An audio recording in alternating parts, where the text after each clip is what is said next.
This is NET, Nebraska's PBS station.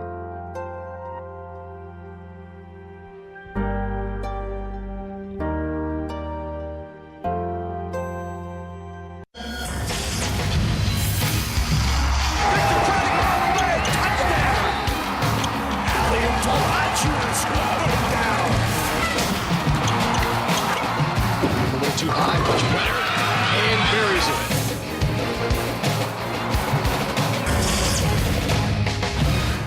NET Sports, Nebraska's home for championship sports, is at Sun Valley Lanes in Lincoln, Nebraska for the 2017 Nebraska High School Bowling Federation State Championships.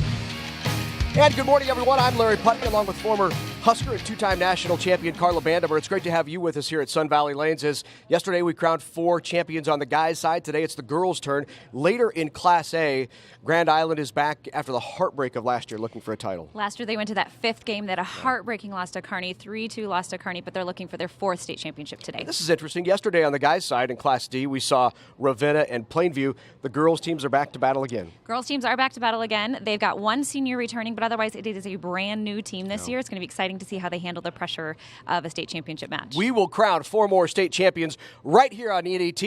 Come back to the 2017 Nebraska High School Bowling Federation State Championships on NET Sports. Talk about public power for a second. Nebraska's electric utilities use a diverse mix of fuel resources to generate electricity. Wind, water, coal, nuclear, natural gas, solar, and methane. Just another way your electric utility shows how public power works for you. Let's talk about public power for a second. Did you know Nebraska's electric utilities pay more than $100 million to communities they serve each year? Those dollars stay local, helping to empower our hometowns. Just another way your electric utility shows how public power works for you. Funding for the NHSBF State Championships was provided by the Lincoln Bowling Association through grants from the Bear Foundation and the Nebraska High School Bowling Federation. Reminding you that over 1,000 high school students compete statewide in varsity bowling.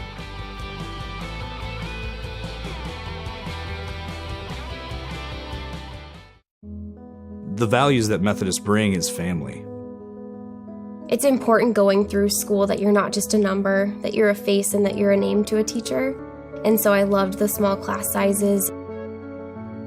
What it means to me is that I found my foundation where I can build on my passion and I can embrace something new in my life.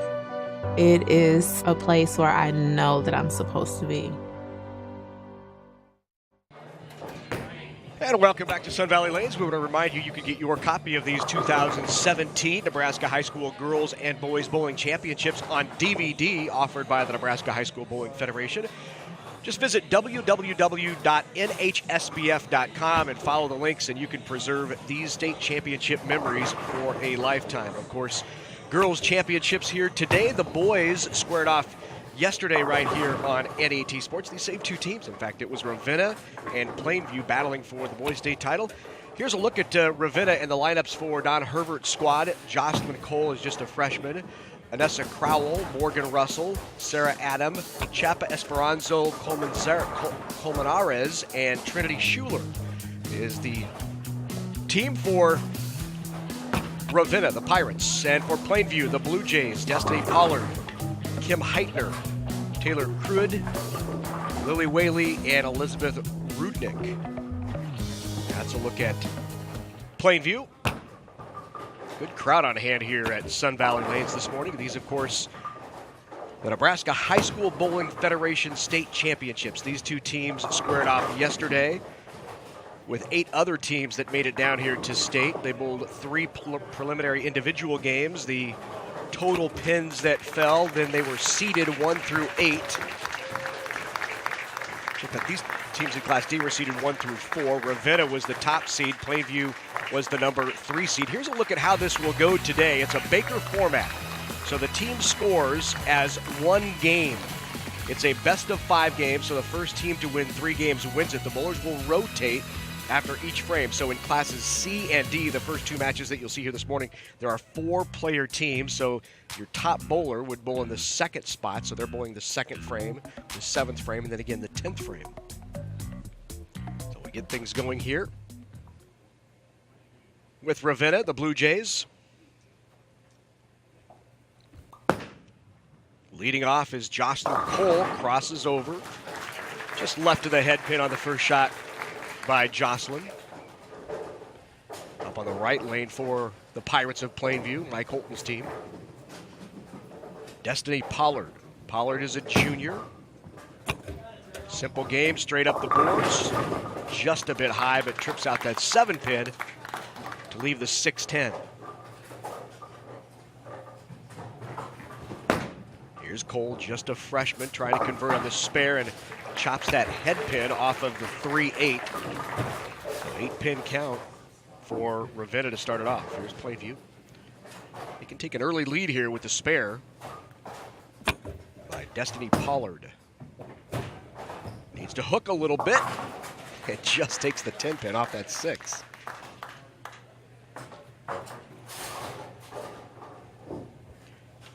Here's Sarah Adam. Sarah is a junior. Strongest bowler on this Ravenna team. Comes up a bit high and leaves the 10 pin, but certainly a makeable spare. On the right-hand lane, Kim Hittner. Hittner is a senior, averages a 150.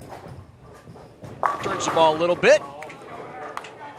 That 8-pin falls late, could not take out the 10. So both of these anchor bowlers for both squads will have a 10-pin remaining. Sarah was a member of the all-tournament team for this tournament. Coach said that she is the most likely to strike on this team.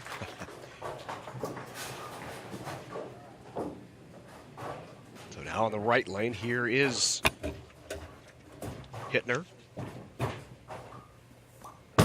Both of these teams looking for their first spare. Boy, in these matches, spares are so important. Spares are critical. Coach always used to tell us when bowling, my days bowling for Nebraska, strikes win games, but spares win championships. Well, there's no doubt. It's a little bit like defense in football or basketball. Your defense will never let you down, as will your spare shooting won't let you down as well. Absolutely. That was Morgan Russell on that left-hand lane. She's a senior, so now up on the right-hand lane. Taylor Cruitt.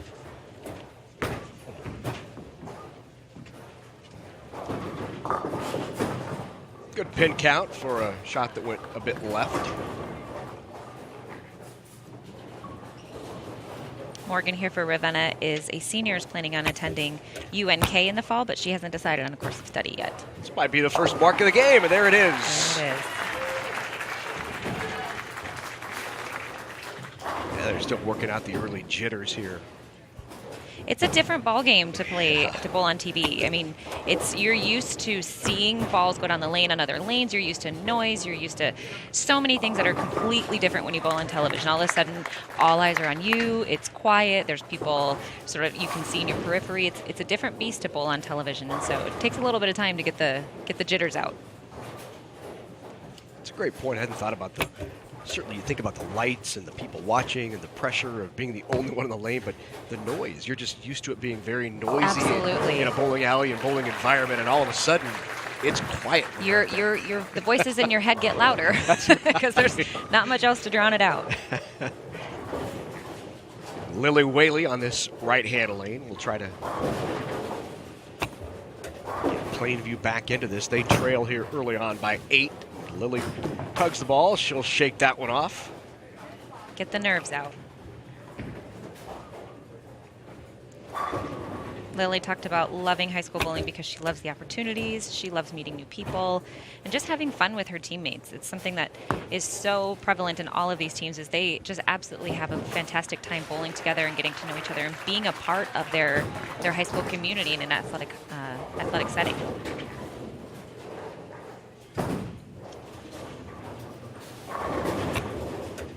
Opportunity here to pull back to within.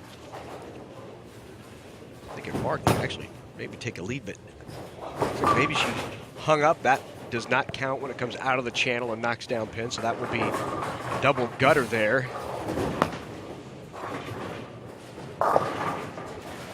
Crossed over.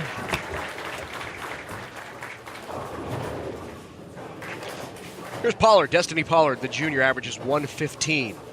This Plainview team, they were district champs. Won their district and earned their way down here to state. Pollard right in the pocket, but cannot get the 5-10 out. That's a bad break for a pocket shot. Light, big spare conversion. That will extend that lead now to 26 pins, and an important spare here on the right-hand lane now for Pollard to try to keep her team in this. Good shot. Cannot. So these two teams in the midway point will switch lanes. I'll remind you, you can connect with us on Facebook and Twitter. Add a comment, catch up on the latest Nebraska sports information. Just be sure to like NET Sports and Big Red Wrap-Up and join in the discussion. Halfway through 5 frames.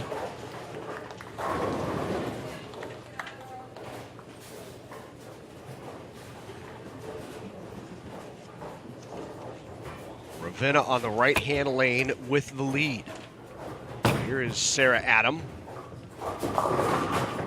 Sarah talked about one of her most memorable bowling experiences this year was pulling out a 5th at districts and making it to state, kind of bringing it back up from something that maybe didn't seem like it was going so well, and then bringing it back up to make it to the state championship, and here they are bowling for the title.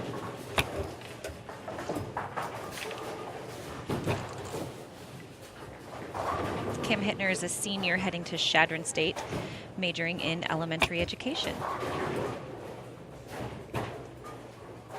Girl after my own heart. Oh, great spare conversion. Spare. That's her second spare conversion. And they continue to add to that lead, and Plainview is going to have to do something here, as that's 3 marks for Ravenna through 6 frames, and Plainview still looking for its first spare or mark of the game.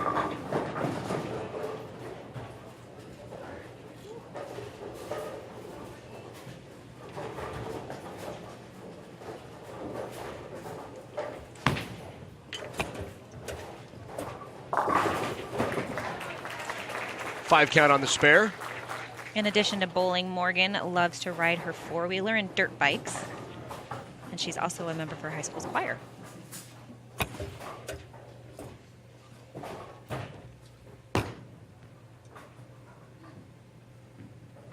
I got the 2 on the left and a big 4.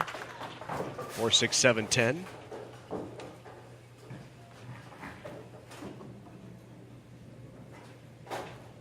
Morgan comes from a bowling family. She said she's got lots of family members who bowl, uncles, aunts, cousins.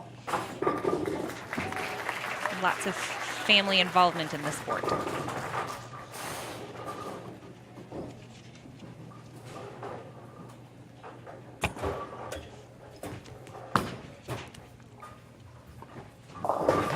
Whaley comes up a bit light.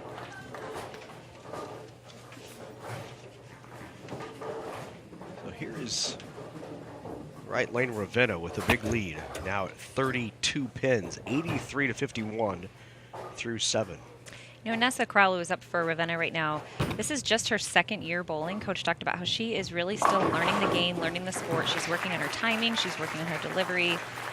But he really talked about how excited she is to be involved with this sport, and just her 2nd year competing, and here she is bowling for a state championship.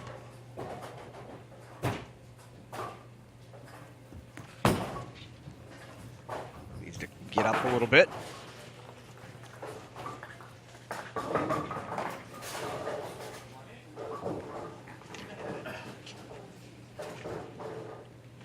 Yeah, you can see the nerves. Absolutely. They'll get settled down. That's right. Get this first game under their belts. Good opportunity there. Still, though, even with the 9-pin count, it's a 30-plus pin lead, 34 now, through 8 frames. And Plainview well on their way to taking this first game in the best-of-5 Baker format. Destiny is a junior. She talked about that this tournament right here is her most memorable part of this season, just the excitement of being in the state championship. There's a good strike. the excitement of being in the state championship, but also the pressure. Yeah. Jocelyn Cole with that strike, just a freshman. It's a good shot, but still looking for spare number one, and that was close. So Sarah Adam.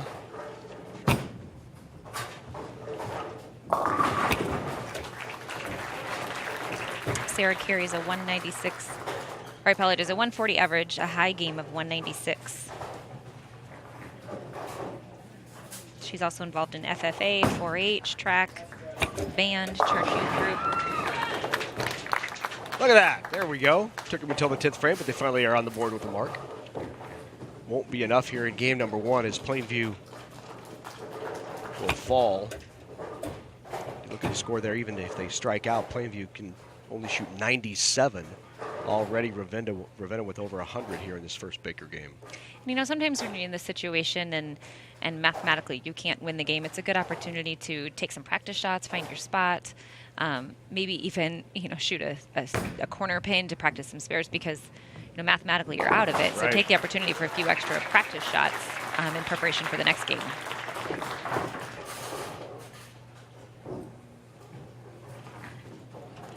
So 116 for Ravenna.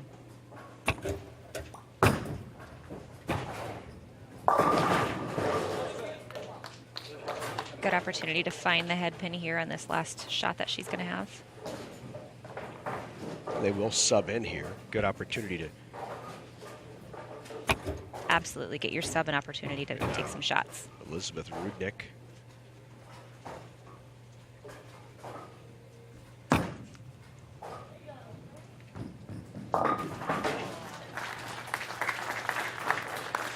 .85 is the final score for Plainview. And Ravenna will take game number one, 116 to 85 in this best of 5 Baker match. So here we go in game number 2. Plainview, the defending champions. They won it last year in a sweep over Hastings St. Cecilia. So Plainview, despite though being the defending champions, as you said, these are all new bowlers. And here they go.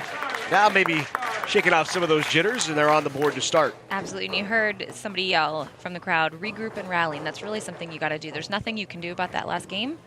So regroup, get it together, get ready for that next game. Little light left the 5 pin.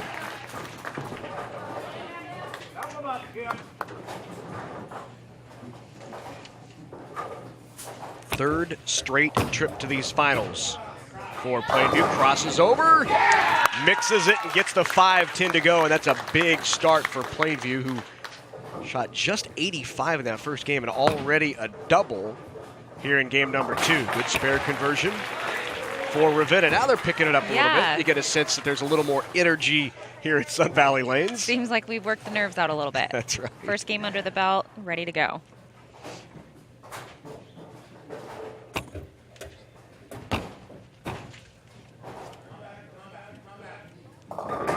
Little mix, gonna take out the 10.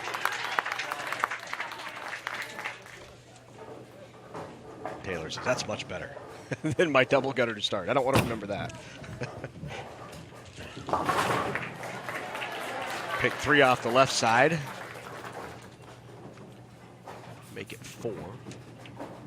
You know, you see these teams being so supportive of each other. That was something that is so noticeable when you come to a high school bowling tournament. The passion that these kids have for this, the passion that their parents have for this. Parents are nervous right along with them, but they learn the cheers along with the kids. They do the cheers. There's so much passion and so much support, not only for your own team, but for other athletes as well. That's a great point, Carly. If you haven't been to a Nebraska High School Bowling Federation match or an event, the bowling alley is usually packed to the gills. Absolutely. You can't get in the building, and it's loud and a terrific environment. A lot of cheering, a lot of chants and rallies, if you will. It's so important, this opportunity to compete and represent your school for so many of these students, because a lot of them, I think, some of the research that has been done just in the state of Nebraska shows that nearly 90% of these athletes involved in bowling are not involved in other extracurricular activities within their school. So this is what keeps them involved in the school, ties them to the school, gives them a sense of community, which we all know, extracurricular activities, and you as an educator understand how important that is. Absolutely. Giving them that sense of community, having some accountability. Also, you've got accountability to your teammates, not only academically or athletically, but also academically. You want to be eligible for your sport, right? And so it's just a great way for kids to stay involved and be a part of their community in ways that they wouldn't otherwise maybe have the opportunity to be. Right. And all of them talk about how much they love to bowl and they love to represent their school. So it's just a great opportunity for these kids. So Ravenna now on the right-hand lane. Esperanza Colmenares Chapo. Nearly with a spare. Esperanza is new on this team this year. This is her first year competing with Ravenna.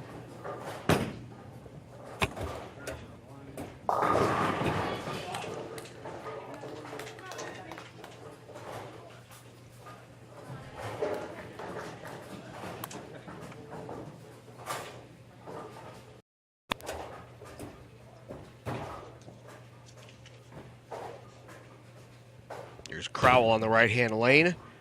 Straight up that 12 board and didn't make much of a ripple, so. Anessa, in addition to bowling, she also does play soccer. She's involved with photography. She loves to read. She loves to write stories. She's an AB student in advanced computer classes. She did get a perfect score on the state writing test 2 years ago. Wow. And she wants to go to college for film and animation and development. Got a wide variety of activities and interests.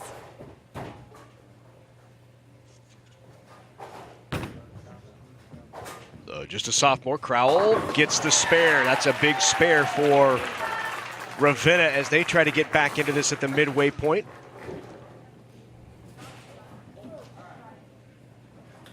Jocelyn Cole now up on the right-hand lane. And Jocelyn is a freshman, yet she's the one on the team with the most league experience. She bowled in Kearney.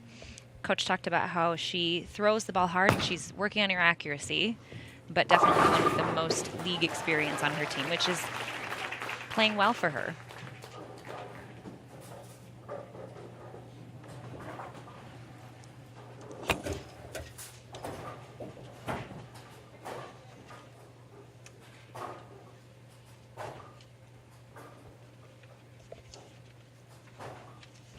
Looking to make this spare here.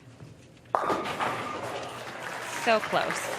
So a tight one here as we head at the midway point of this Class D championship in game number 2, 57 for Ravenna in the fifth, 66 in the fourth with a spare working for Plainview. I want to remind you can watch NET Sports anytime, anywhere. Just download the free NET Nebraska app today. You can watch college player profiles, full-length episodes from Big Red Wrap-Up, live web streams. There's a lot of content. Just search for NET Nebraska in the App Store or download free at netnebraska.org/apps. Starting the sixth frame, trips that six pin forward and gets the strike, and that will extend the Plainview lead. Working on a spare there is key. One of the things that maybe people who aren't as involved in the sport maybe don't know is that there's some strategy to the order that you place your bowlers in the lineup. You want to have somebody who's going to have a strong first frame and sixth frame because they're going to be building off of that fifth frame bowler who tends to be your strongest bowler because they'll be the one going into the 10th.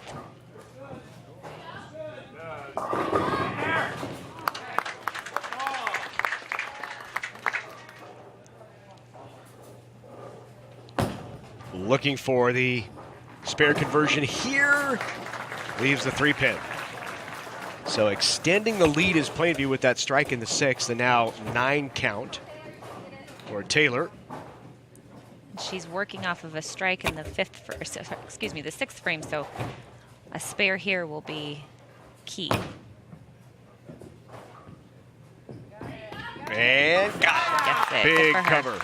3 consecutive marks for the Pirates of Plainview. Now on the left here.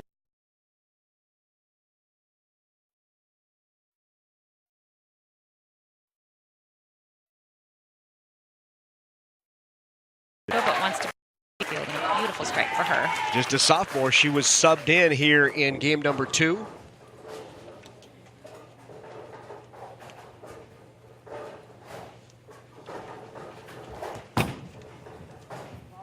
Freshman Lily.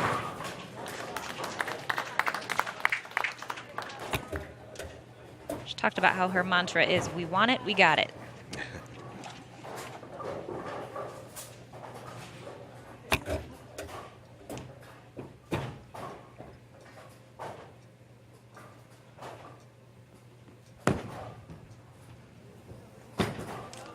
That will open the door even further for Plainview, which has this lead, working on 3 consecutive spares here.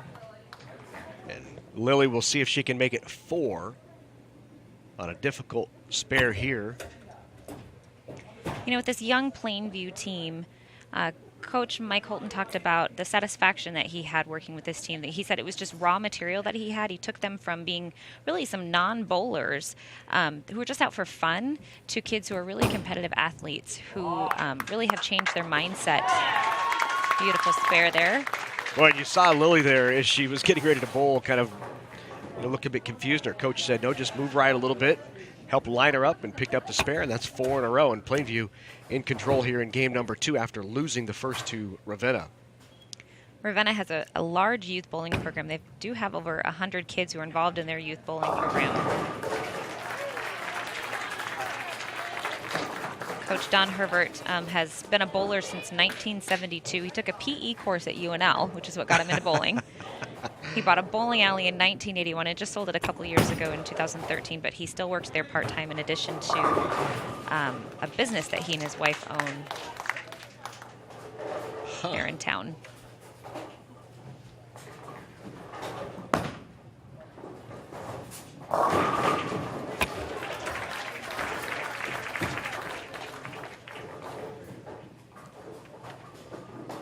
So up here on the right-hand lane is Destiny Pollard, who has marked her last 2 times up. She has struck 6 spare and now looking for her 3rd consecutive mark and got it.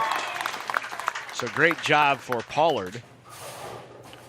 Such a big part of that game number 2 as she came out and struck right away, gave the team some confidence. They went back-to-back strikes, have not looked back. And look at the difference here between game number 1 and 2 for Plainview. They shot 85 in game 1, and already here in game number 2 they had 86 in the 5th frame. You know, Coach talked yesterday when I spoke with him about how he didn't really know what to do with this team when he started. They were so young, so inexperienced. He said early in the season they had one game where the high game on the whole team was an 86, and yet here they are bowling for the state championship. And so really a testament to the hard work that he has put in with these players, the hard work that these players have put in improving their game and really turning from, like I said, just girls who are just out to have some fun to girls who are competitive athletes. 3 consecutive strikes on this right-hand lane. And now they will sub in with Elizabeth Rudnick as they already have the game won. But great job for Kim Hittner, who threw 3 in a row in that second game. All 3 of her shots were strikes. And we're getting a sub here on the left-hand lane. That's Trinity Schuler. So many times late in the game when you know it's no longer being contested, not tight, you give an opportunity for some of your other bowlers to get experience here under the lights. Absolutely. And in the arena. And 110 is the score there for Ravenna.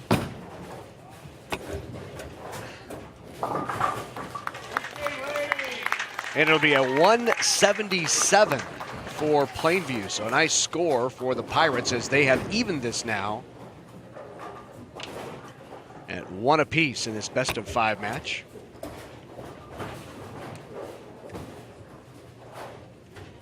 I want to remind you, if you'd like to get a DVD of these state high school championships, just log on to www.NHSBF. That stands for Nebraska High School Bowling Federation.com. Follow the prompts, and you can preserve these state championship memories for a lifetime. There's a look at where we are. 1-1. Ravenna wins the first. Plainview comes back, the defending champs, and wins game number 2. This is Ravenna's second ever trip to the finals, but looking for their first ever state championship. They qualified for these championships yesterday in the semifinals with the win over Hastings St. Cecilia. St. Cecilia was the team that played Plainview last year in these finals. There's a good shot by Destiny Pollard, looking for her 4th consecutive mark as she leaves a 6-pin. One of the things Destiny talked about how she has improved her game is that her coaches really help her find out what she's doing well in her shot, but also what needs to be worked on, and how she can make some of those strategic improvements in her fundamentals to become a stronger, more skillful bowler. Needs to hook a little bit. Just slid by that 6-pin. Would have taken out the 10.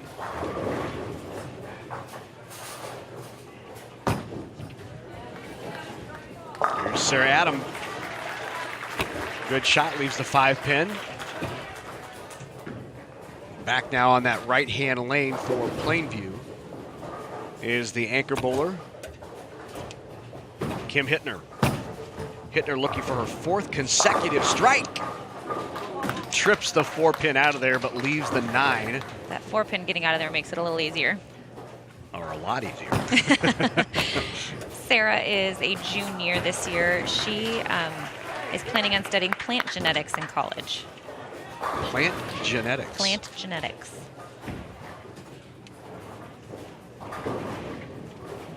So Hittner, who is marked in her last 4 consecutive frames, tries to make it 5 in a row, but she tugged that one. By tug, his arm just comes across the body, pulls it a little bit left of what her target on the lane was. And 18-17 here in the second. And sometimes those 1-pin spares can be the ones that seem like they should be the easiest, but they become the hardest because you sort of, especially in a situation like this, you can sort of start to psych yourself out a little bit, right? Just kind of overthink it in your mind and make some of those just silly errors. So Taylor now up the right-hand lane. She marked her last time up. Back in the 7th frame for Plainview. Needs to keep coming, and it does. There's an unusual leave. A 6-9. It's not something you see every day. You don't see that much. It's a combination of going Brooklyn and also ball speed.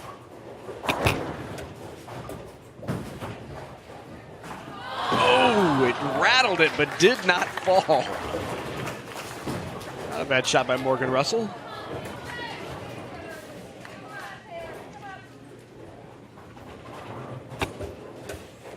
Anessa is a sophomore this year, and she says the strength of her game is her positive attitude, something that's so key in these big matches where you need somebody to pick you up sometimes, and there she goes picking it up with the bowling in addition to having that positive attitude to support her teammates. So 3 straight opens for Ravenna, all makeable spares. 8 whiff, 9 whiff, 9 whiff, and Ravenna falls behind Plainview, who just picked up that spare 8 spare, 2nd consecutive mark there for Taylor. And those single pin spares are really the ones that afterwards you look back on and go, oh, you just have the regrets about those because you know how important those spares are. Beautiful strike there for Ravenna. Big shot by Chapa. She was on the bench, remember, to start this match, one of the subs, and she stepped in, bowled really well, and now continues to be in that starting lineup. That's the nice thing about having some options on the bench. Absolutely. These teams really had to battle it to get here. The lane pattern that they were bowling on yesterday was called the Sphinx pattern, which is a sport-compliant pattern. It's a difficult pattern to bowl on.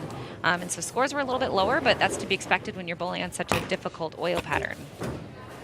Maybe people at home don't understand that, bowling is a sport where score is really dictated by ball and surface and lane condition, and it's so important not only to be fundamentally sound, but to understand the dynamics of ball movement, the physics around how a ball reacts, how you drill a ball, what the lane condition, lane pattern is, the surface of the ball. And that's always something I know at the next level, especially in college, that you worked on a lot. Absolutely. We had when I graduated with over 30 bowling balls, which compared to some of my teammates who are now professional bowlers, that is not many. That's right. Not many, right? No. And some of my friends who aren't in the sport would say, well, why do you need so many? And I would say, well, different oil patterns dictate the different balls that you use. And so you really, going into a tournament, have to think about the variety of balls that you're bringing so that you're prepared for whatever may be in that oil pattern. You want to think about, how is this going to play out for me? Do I need a ball that's going to hook? Do I need a ball that's going to go a little bit more straight? So there's a lot more that goes into it than just throwing a ball at some pins. There's a lot to think about and a lot of different factors at play in what makes a good shot. There are a few factors that play into that and what the shot looks like on the lane, and it has a lot to do with the ratio of oil. In other words, how much oil is being put in the lane, where it's being put in the lane. Is it a flat oil pattern where it's the same amount all the way across the lane, or is it a tapered pattern where you have less oil outside, which means that if you play inside, the ball is going to go a little longer down the lane. If you get it outside, it might hook a little more. That would be like a typical house pattern, right? Right. And even the time of day. I mean, the first few games, the oil pattern's different than the 6th or the 7th game, right? The oil is something called carry down, where the balls are literally carrying the oil down the lanes, and so the lane conditions start to break down as the day goes on, and so you have to maybe change your ball or maybe change just where you're throwing the ball. But it's not as if the first shot you make at the beginning of the tournament is going to be the same shot you're going to make towards the end. Especially in today's game with these balls that are porous and pick up oil and take it down the lane and pull the oil out of the lane. There's even strategy around it at your higher end where bowlers understand what part of the lane to play in and how to break down a shot so that they can create more room for themselves, more room to miss and still strike. Absolutely, and that's one of the things that is such a great thing about the coaches of these players is they're not only teaching them the fundamentals of a good shot, but they're also teaching them those things that are a little harder to read, like how do you read lane conditions and how do you know when to change your ball. So they're really, really into educating these players so that they can become more strategic players out in the lanes. One pin difference through 5. Ravenna on top 54-53, but Plainview with those back-to-back marks has now regained the lead in the 6th. This is a big shot on that spare. And congratulations and kudos to Taylor, who after you step up and your first shot on TV, you double gutter and you start, and she has really come back and bowled well here. Back-to-back spares and now an opportunity to make it 3 in a row. There's a little mixer and a carry by Morgan Russell. That was a big shot in that situation. They were down by 9, needed the mark in the 7th. Plainview coach, I asked him, how are you going to keep these girls calm when they're bowling on TV? Because we talked earlier about how it's such a different atmosphere. And he said, the pressure is really on Ravenna. We just got to do what we do. We've got to do what we've practiced. And he was really complimentary to the fact that they did do that as they were getting ready for this championship match. And so he's really looking to them to just kind of do what you know how to do what we've practiced. We are back to even. Up here in the 8th frame, here is Chapa, crosses over, got the mixer. Back-to-back strikes for Chapa, who has stepped in from her sub role and really stepped up. Her name means hope, which is something that the team has really looked for in her, giving them some hope. Certainly giving them some hope here, no doubt.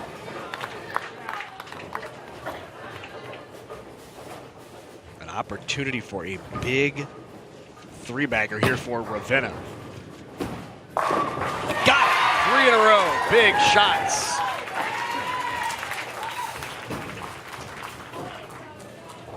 Elizabeth Rudnick, the junior up for Plainview right now, is also involved in theater. She does the one-act play for her high school. Well, that 3 strikes in a row for Ravenna has really put this out of reach here in game number 3. If Plainview is going to have any chance, it's almost a must-strike situation right here. And they got it. Big shot, setting them up in the 9th.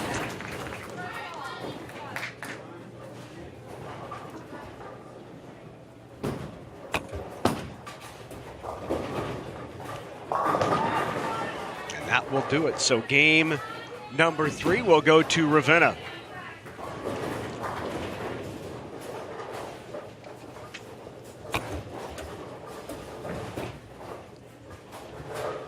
Big shots in that game by Esperanza, who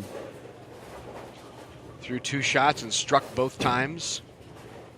But 7, 8, 9, and 10. They throw 4 in a row to end this game number 3. And get the 9-pin count there, and that's going to be enough to take this third game and go up 2-1 in a best-of-5 situation. So one more game win for Ravenna, and they could capture that school's first ever state championship. You know, these coaches talked about how some of their kids at their schools don't even know that they have a bowling program. And so how fun for these kids to go back and say, yeah, we have a bowling program and we made it to the state championship, right? And if they can be the ones even to bring the first state title back to their school, such a good promotion for the sport to say, yeah, get involved. This is something that is strong in our school, that's alive in our school.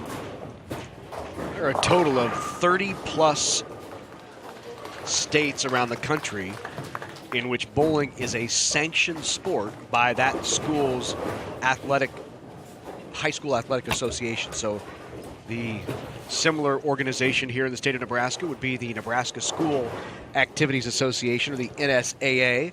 And there is a proposal in front of the district board, which will be voted on in January, to make bowling in the state of Nebraska a sanctioned sport. And there has been a lot of groundswell. There's been a lot of grassroots support within the state. More than 1,000 high schoolers in the state of Nebraska participate in this, what is now a club sport. But they would love nothing more than to see this become a sanctioned sport with the support of administrators, athletic directors, superintendents, school districts across the state. But it's going to take parents and students getting out and talking to their athletic directors and their district representatives to make this a sanctioned sport within those schools. Yeah, and you know, bowling really transcends race, gender. It adheres to the Title IX guidelines, and it's also something that currently there's one winter sport available for girls in Nebraska. Right. So bowling would add a second winter sport, something that can be practiced year-round. Yep. Parents don't have to sit outside in the cold, right? That's right. I think that is part of the proposal, is that this would move, while this has been a fall sport this year, and every other year this has always been a winter sport, and the proposal would move this back to a winter sport, which would begin around the Thanksgiving time and then run through March. And so you're right, it would be the second sport option for girls during those months. So we're heading to game number 4 here, and it's Ravenna on top, 2-1 after shooting that 172 last game. So up on the right-hand lane, here's Pollard again, who's been steady. Pollard will take 2 and leave the head pin.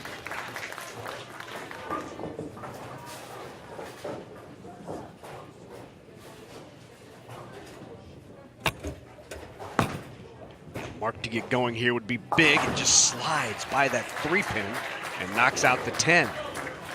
So 9-9 here early on. Plainview's Coach Mike Holton, has been bowling for 45 years.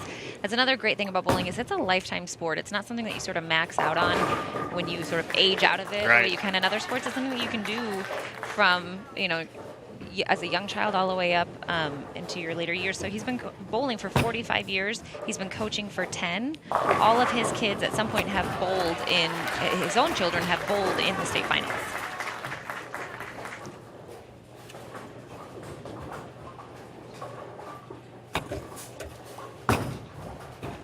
Looking for the spare, and the early lead here in game number 4 goes to Plainview. Plainview has a team mascot. You see it sitting on the floor there? Right down below the coach there. With their chicken. Yeah, it's the chicken from the movie Moana. It's named Hey Hey. You know, one of the terminologies in bowling is you don't want to chicken wing the ball, right? It means you fly your elbow out, you don't stay behind the ball, you don't create forward roll, get the hook. And so some of these girls were having a hard time not chicken winging the ball. So I think they called one of the players, Elizabeth, they're called Lizard. She liked to chicken wing the ball, so they went out and got Moana, who is now their team mascot, to remind them not to chicken wing the ball. Yeah, that makes sense. Kind of like that. Of course, the chicken from Moana's name is Hey Hey. Or Hey Hey. I don't know, something.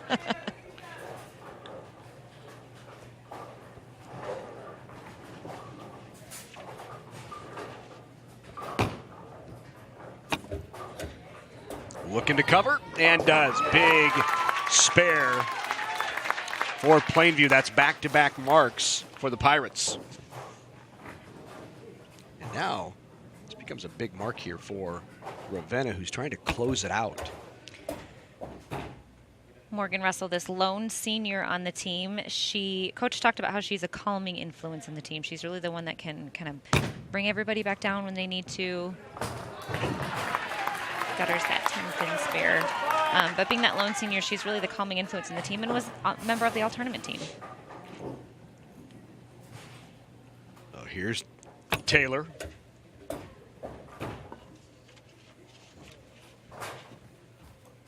Taylor's also involved in FFA at her school.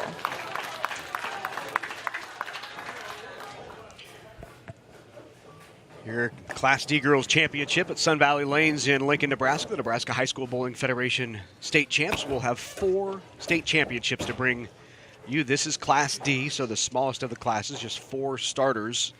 Class C is the same, 4 starters in Class C. And then we'll move on later this morning to Class B and Class A, where they will have 5 bowlers who compete in this Baker-style format, each bowler bowling then 2 frames. You know, one of the things we talked about is the family atmosphere, and that's something that Esperanza commented on, Esperanza for Ravenna, that she loves her bowling family. She said, we're honestly a family, and I'm proud to call them my sisters and to be here with them. Had such great things to say about her teammates, that they're caring, they're encouraging. Jocelyn is super funny. Vanessa adds a little spice. Talked about how Sarah's sarcastic and smart. But she just said they all have such great things to say about each other and really, truly have a family atmosphere on their team. Ooh.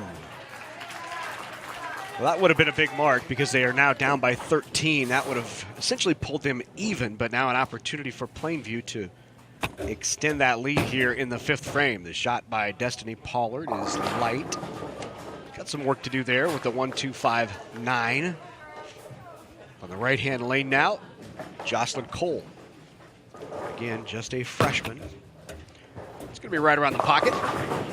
Can she squash it? No, leaves the 10-pin. In Class D, Newman Grove and McCool Junction hold the record for the most girls' titles in Class D. That's 4. Both of them have won 4. McCool Junction won 4 in a row in 05 through 08. Newman Grove has won 4. They won it in 04, in 13, 14, and 16. For these two, it's either going to be Plainview's 2nd in a row, they're the defending champs, or Ravenna will pick up its first ever title. And we're midway through game number 4, and Plainview with a 58-45, 13-pin lead in this girls Class D championship. So back up on the right lane will be Kim Hittner. She averages 150, leading average bowler for these Pirates of head coach Mike Holton. Kim's high game is a 235, which she shot in Northport. Beautiful strike. That's a great shot. You can hear Darren Sipe yell in the background, the assistant coach.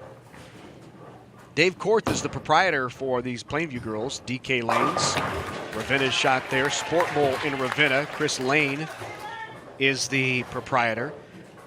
You have to give a lot of credit to these two proprietors, Chris Lane at Sport Bowl and Dave Korth at DK Lanes. They donate lineage to these bowlers, allow them to bowl after school, let them work on their craft, give up their house on the weekends sometimes for matches. They're just such an important part of the success of high school bowling in the state of Nebraska. Absolutely.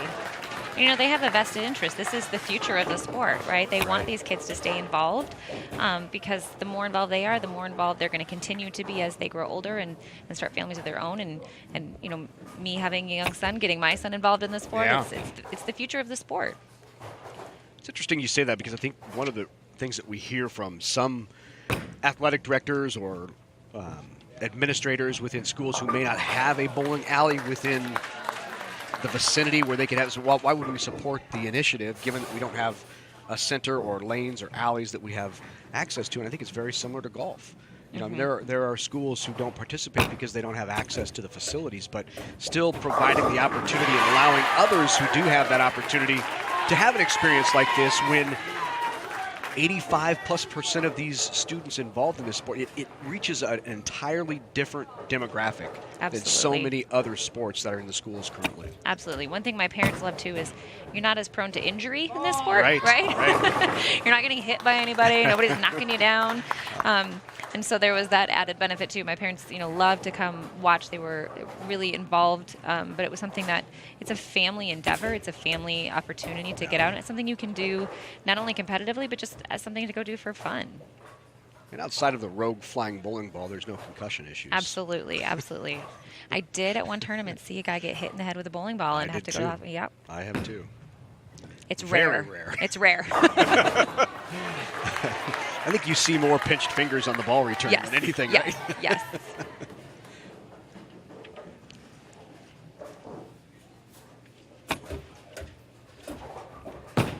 Important spare here for Plainview.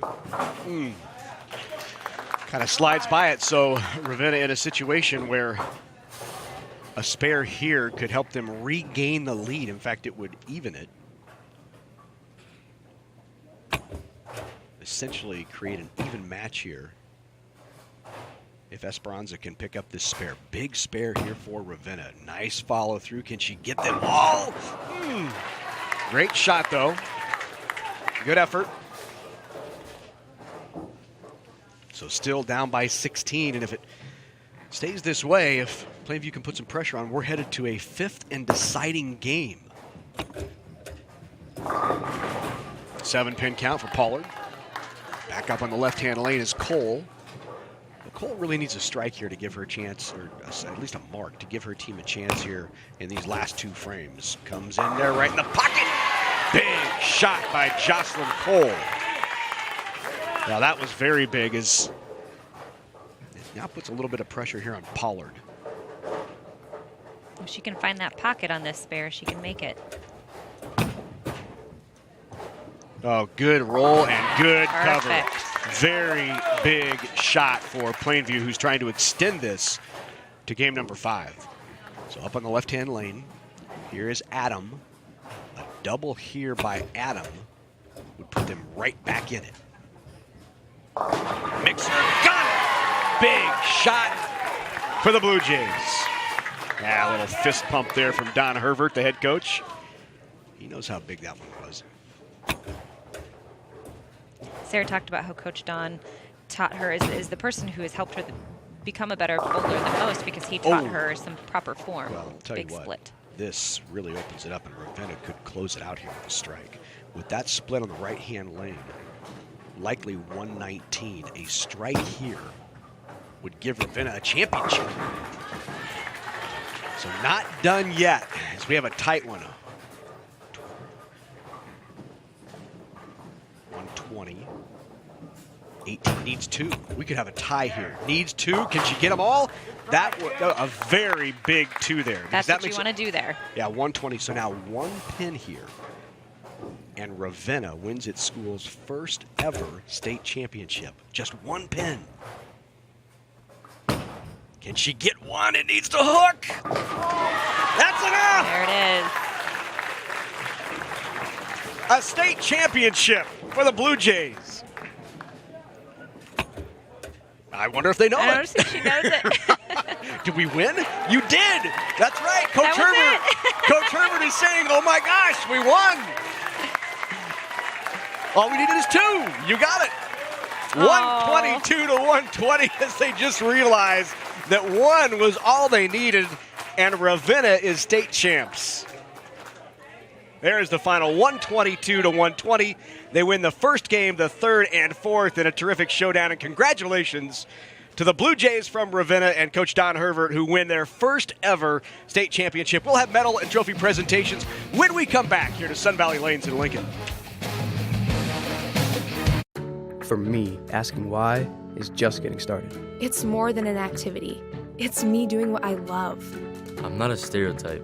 When I rewrite the rules, things get better. I know that all these experiences matter. These moments will help me become something more. Little things always lead to something bigger. Do it. Track it. earn it. What you're doing now will help you get scholarships later. Find resources from Education Quest at trackyoursuccess.org.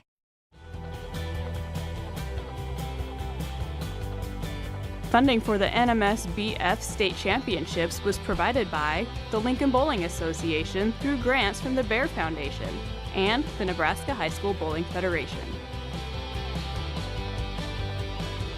Reminding you that over 1,000 high school students compete statewide in varsity bowling.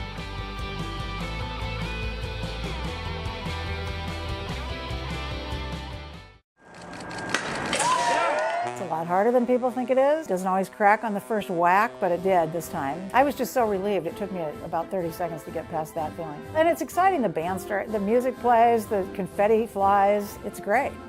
The new season of Nebraska Stories begins January on NET. Our world is filled with never-ending wonders that amaze, surprise, and delight. For decades, NET has been committed to bringing it all to you. When it comes to serving you with great public television and radio, our purpose is clear: to be an invaluable source of news and inspiration that is freely available to every Nebraskan.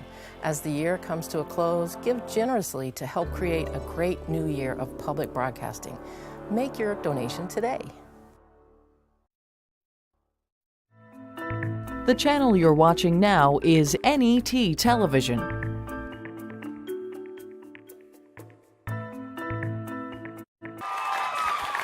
Welcome back to Sun Valley Lanes. It's a final, first ever state title for the Blue Jays in Ravenna. They win it in 4, 3 games to 1. Let's go down to Carla. She's with the champs.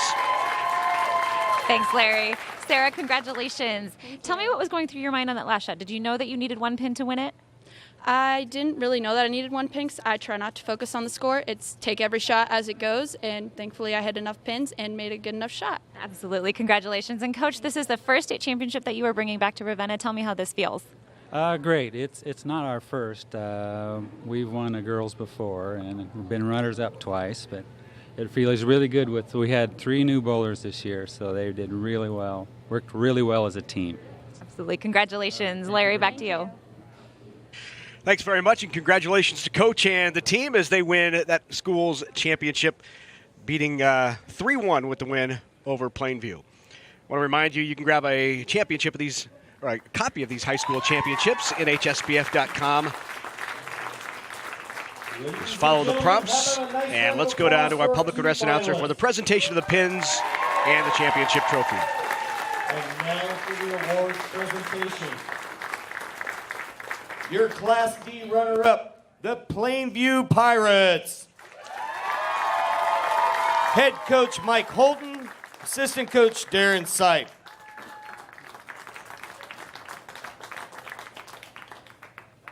Destiny Pollard.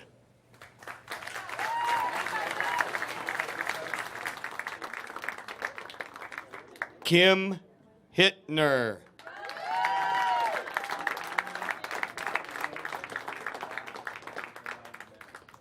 Taylor Cried.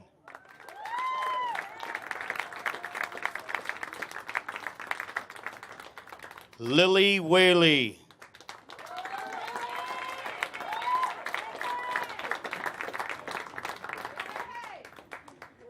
Elizabeth Rudnick.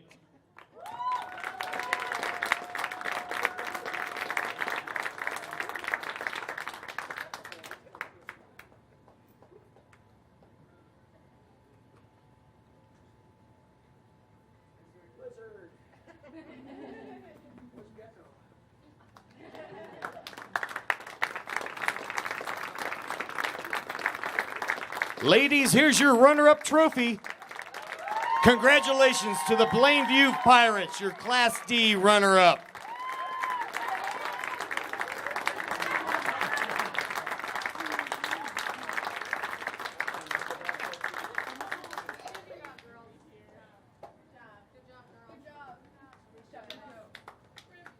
And now here's your Class D champions, the Ravenna Blue Jays.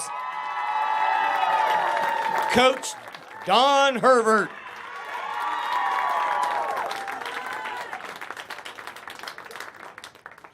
Jocelyn Cole.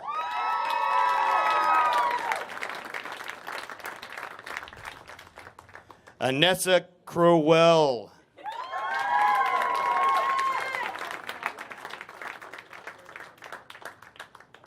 Morgan Russell.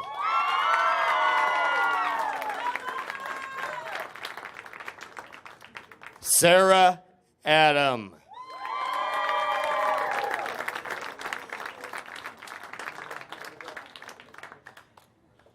Esperanza Colmenars Chapa.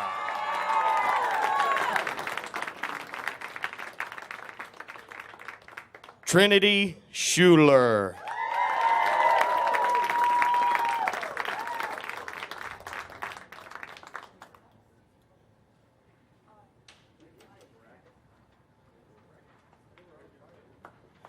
Ladies, here's your championship trophy. Congratulations to your 2017 Class D Girls Champions, the Ravenna Blue Jays. Well, congratulations to Ravenna. They're the state champs in Class D. They won it in Class C back in 2006. First ever Class D Girls State Championship for the Blue Jays. Class C coming up when we get back. It's going to be Broken Bow and Burwell Ord. Stay with us right here on NET Sports.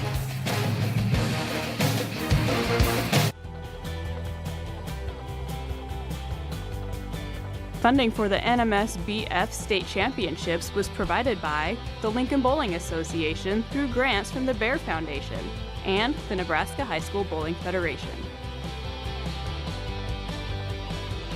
Reminding you that over 1,000 high school students compete statewide in varsity bowling.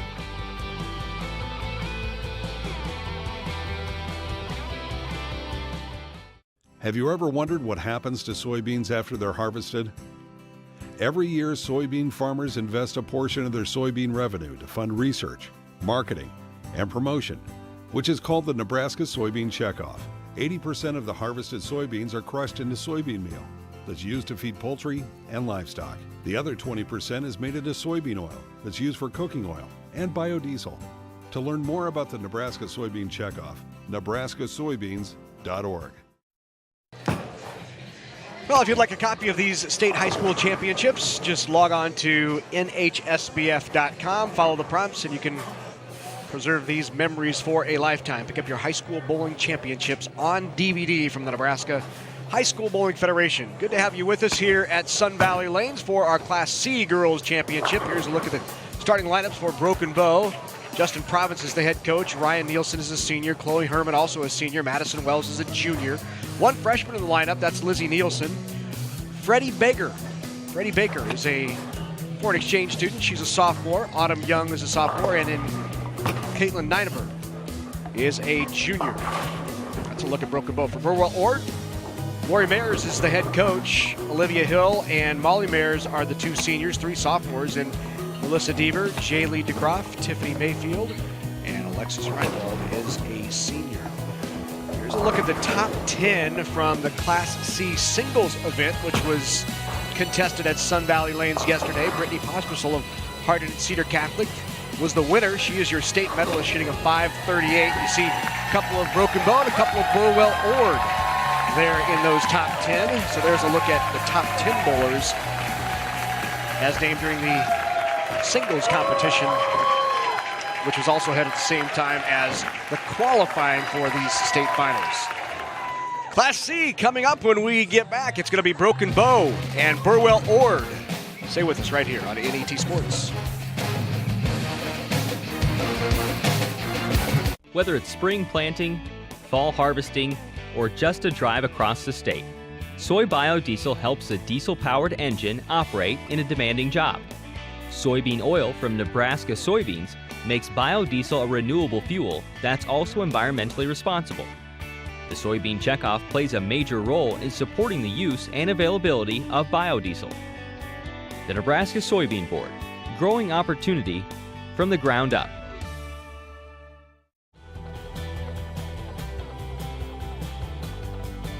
Funding for the NHSBF State Championships was provided by the Lincoln Bowling Association through grants from the Bear Foundation and the Nebraska High School Bowling Federation. reminding you that over 1,000 high school students compete statewide in varsity bowling.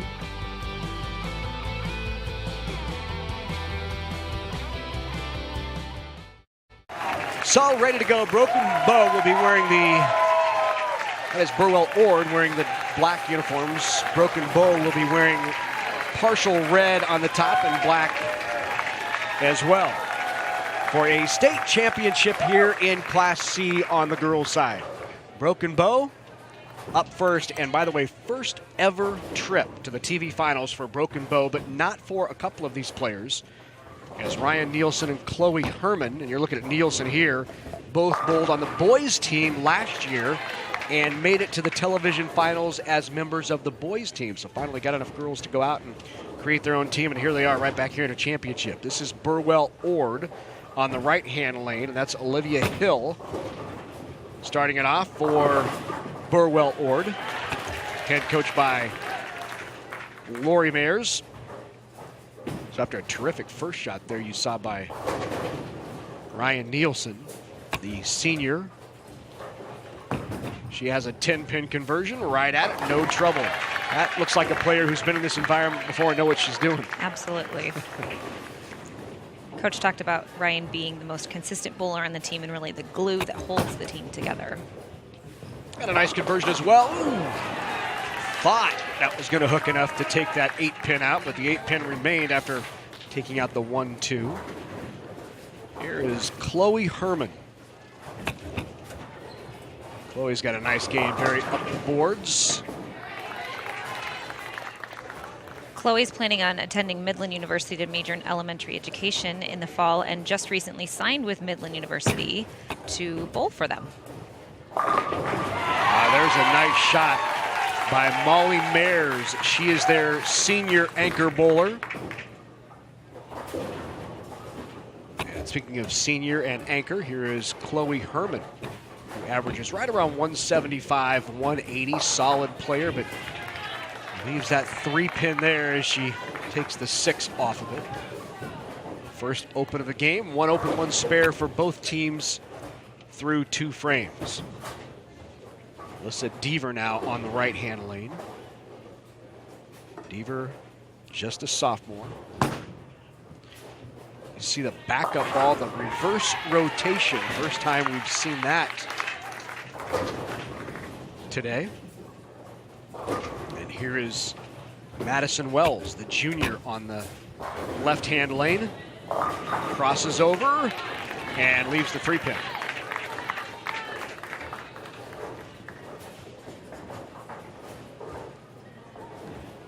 Many times you'll see these bowlers who throw a backup ball playing up the left-hand side of the lane, almost like a lefty would.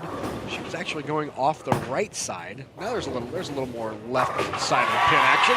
Probably where she should be for her first shot as well. Absolutely, absolutely. Right? And the good news is, if she can get that kind of rotation, the ball to go from left to right, she down the road could figure out how to do it. Not a backup ball, right? To get it to hook from right to left. So it's key that she can get her hand to do what she wants it to do in that direction. She can just now work on moving towards hooking into the 1-3. Right.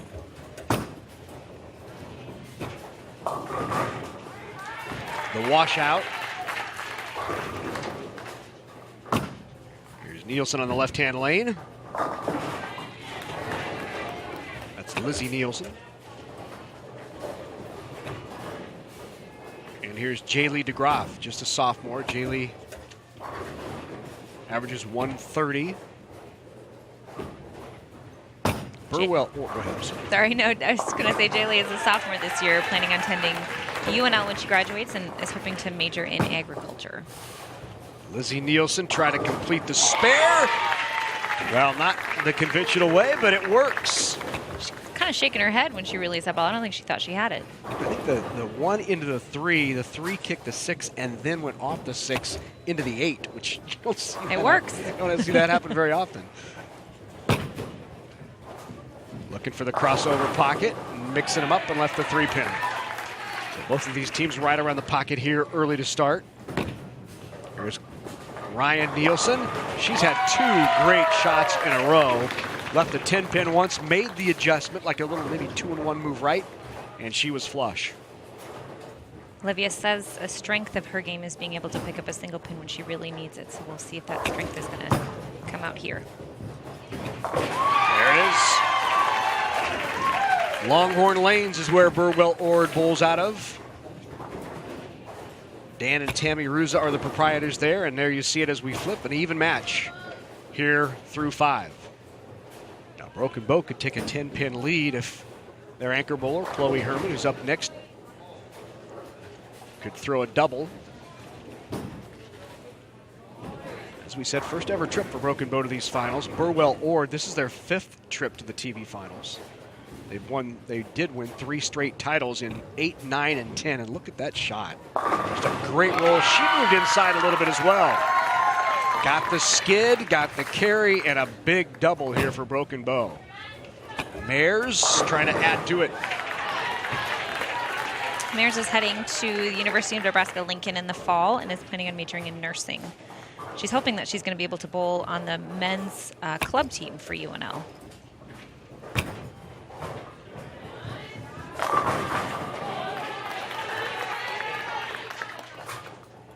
Madison there for Broken Bow, a great scholar at her school. She carries a 3.97 GPA.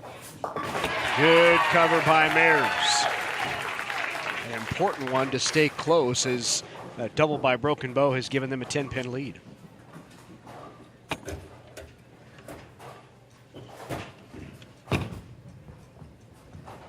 Important one. And a good cover for Broken Bow.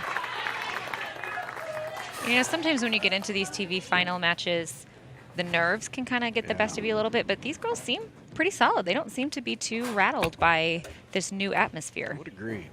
Here's Devers.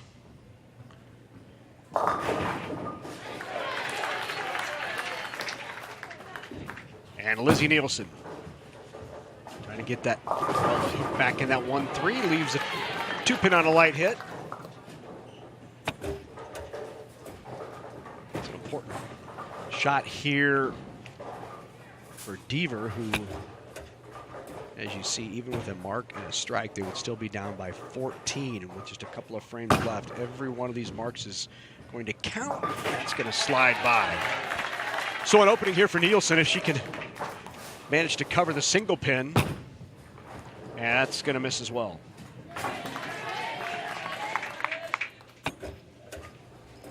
Jaylee DeGroff for Burwell Ord. Look at how solid that game is right at the line. Just a great shot there. Really like DeGroff's game.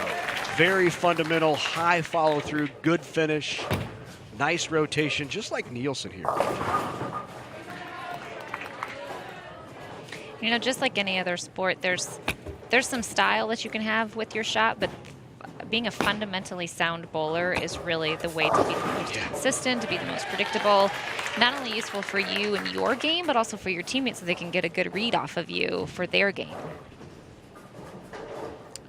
Repetition is the key. Absolutely. Right? Being able to create a repeatable shot time and time again, repeatable hand position, repeatable rotation, leads to consistency, which allows you to play the lane the right way and results in great scoring. Here's Olivia Hill.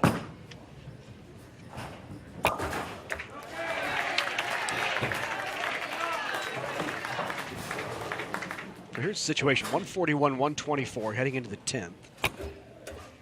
A mark for Broken Bow would give them this first game. And here's Herman. If she can strike, it's over. And it is. So game number 1 will go to Broken Bow. The Indians win the first.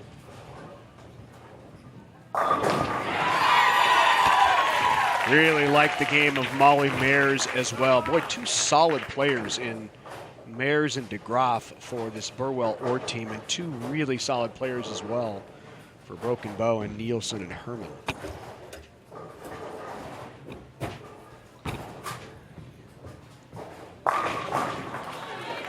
Flush.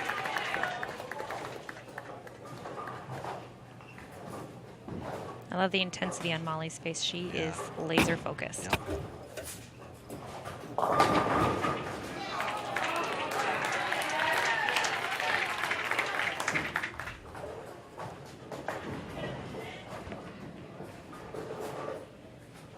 Broken Bow's coach Justin talked about the great chemistry that this team has, that they're persistent, so they're never quite out of contention. They're always in the hunt for the title, the hunt for the win.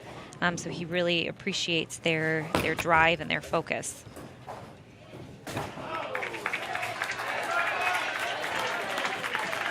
$161-143. Broken Bow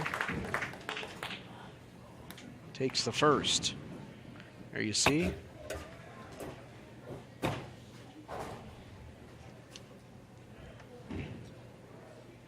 Bears really coming in key on that game. Absolutely. Yeah, Burwell Ord with a 7-1 in the 7th and a 7-1 in the 9th. Had they turned those two into spares, they would have won that first one.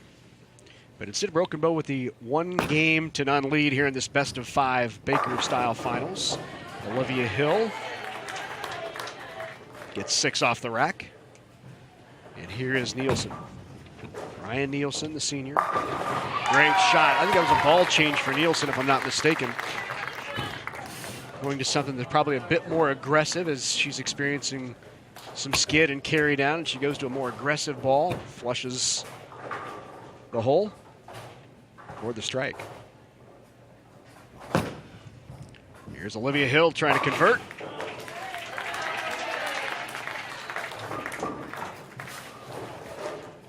Chloe Herman up for Broken Bow has a high game of 279 and a high series of 673. Not bad. She's also a track athlete, a volleyball athlete. She's involved in 4-H, she's a teacher's aide. Lots of different activities that she's involved with. There's the smile from Herman. You saw it late there, big double, and that gives them an early lead, especially on top of the open by Burwell Ord.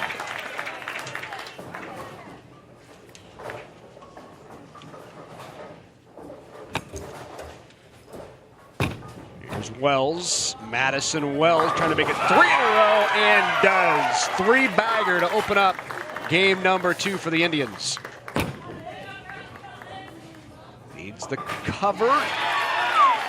Just tripped that 9 out of there. It's a big one, especially when your opponent has a 3-bagger. Absolutely, and it's a situation where you got to keep focused, keep making your spares and keeping your frames clean, because just because they started out with 3 doesn't mean they're going to keep going. So you've got to be prepared. Pretty good shot by Lizzie, though.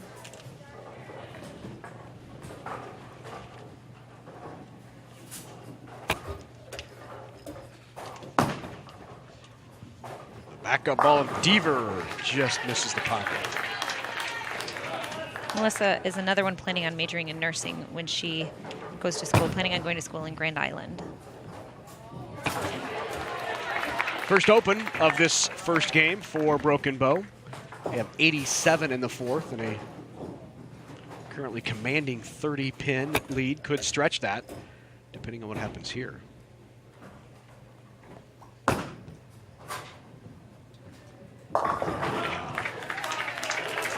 is now a 45-plus pin lead. Early on, another strike. Beautiful shot for Broken Bow, and they've seemed to settle in here. Here's Jaylee DeGroff. Watch how fundamental this is. The push, relax, arm swing straight through. Good finish at the fall line. Not a bad reaction, just a little bit right of target there was DeGroff. But you like the fundamentals. Absolutely. It's something that you can make those adjustments as necessary with a ball or a change on the lane, but if you've got a fundamentally sound game, that really gives you an advantage.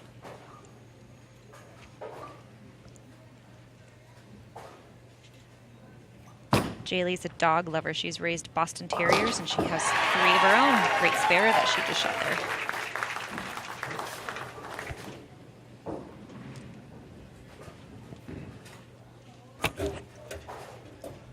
Here's Olivia Hill in the 5th frame.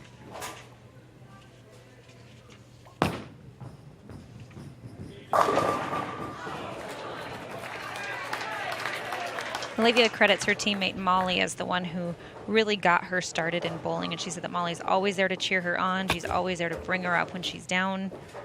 Great friendship between the two of them, it seems. It's a pretty good game to emulate if you're going to copy somebody's Absolutely. game.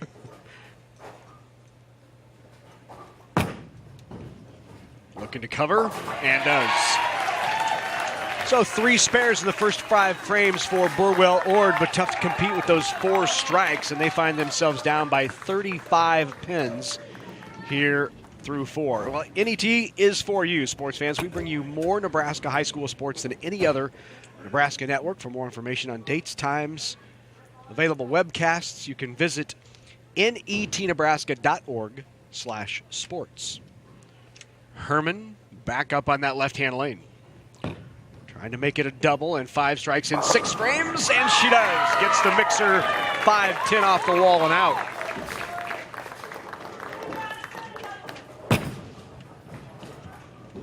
Oliveras crosses over and gets the strike as well. That's a big shot to follow up the double by Broken Bow.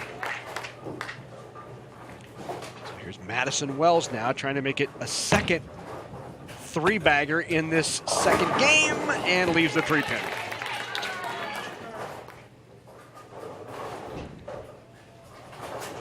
Here's Tiffany Mayfield. First look at the sophomore. Coach says she comes in at crucial times during matches. This is a crucial time. Doesn't get the 2-pin to fall. Always has a smile, Coach says. Comes in crucial times and makes good shots. She certainly did there.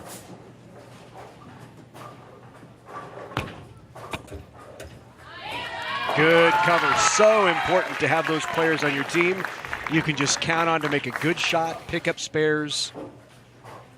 When you have a couple superstars, to fill in the rest of that team is so important to get to this spot. And a good cover there by Mayfield. Here's Nielsen. Gets back to the pocket and leaves the 2-4-5. She just looks like maybe needs to make a little bit move right and should be fine. Not quite getting it back to the pocket. Here's Jaylee DeGroff. Little quick there, probably won't finish.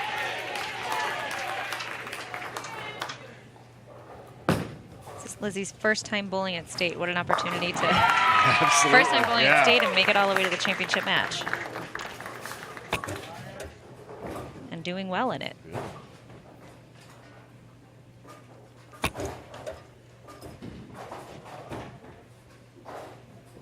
Jaylee DeGroff here for Burwell, is also a volleyball athlete, a track athlete, does archery, 1-act, very involved at her school. It's her 3rd mark in 4 frames as well, so she's been solid. Olivia Hill now. Looking for her 3rd mark. This is her 6th frame, and she gets it. First strike of the game for Olivia Hill. And after back-to-back strikes for Herman, she opens up. Just a little quick there. Didn't quite react, but well in control. This is a must strike for Burwell Ord. Otherwise, the game will go to Broken Bow. And it does. Unless that gets it, it doesn't. So Herman on the left-hand lane to close it out here for Broken Bow, who will win game number 2 as well. They've already wrapped it up. That's 3 in a row. 3 strikes in a row for Chloe Herman. The last 3 shots she's made have all been strikes. Very fitting for her. She said her mantra is never forget that clean frames win games. So we have a sub in here. Here's Freddie Baker. Freddie Baker is a foreign exchange student. Yeah, Freddie's joining us from Denmark. She talked about how much she appreciates the opportunity to bowl because she said in Denmark she wouldn't have that opportunity. A couple pretty good Denmark bowlers from Denmark on the professional level. Absolutely.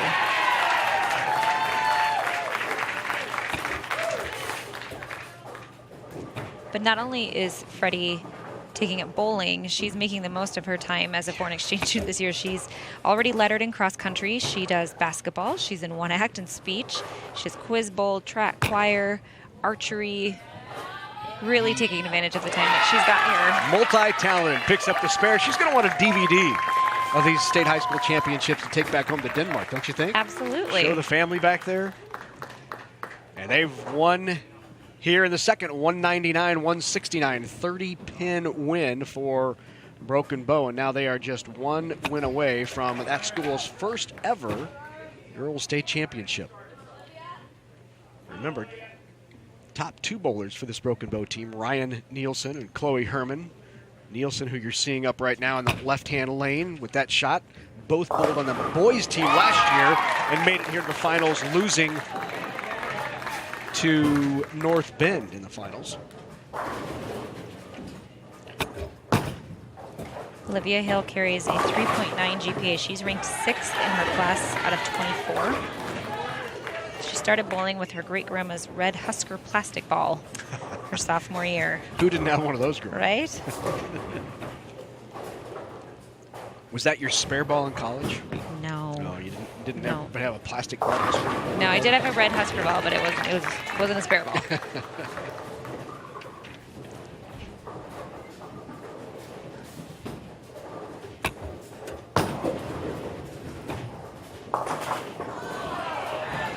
Slides past that 5-pin. So already Broken Bow to the early lead here in game number 3. Herman here, who had 5 strikes in a row with that spare there. Herman's match so far, 8-1, so not a great start, but then she went strike in the 10th, strike in the 2nd, strike in the 6th, strike in the 10th, and that 9 spare there in the 2nd. 7 frames, she's had 5 strikes.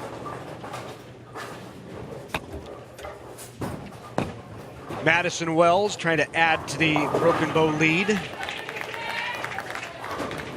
Madison's a junior. She's not quite sure where she wants to go to college yet, but she wants to major in international relations or global studies, and really talked about how she has dreams of traveling the world, experiencing different cultures, thinking maybe someday she even wants to be an ambassador or a diplomat for the United States. Oh, wow.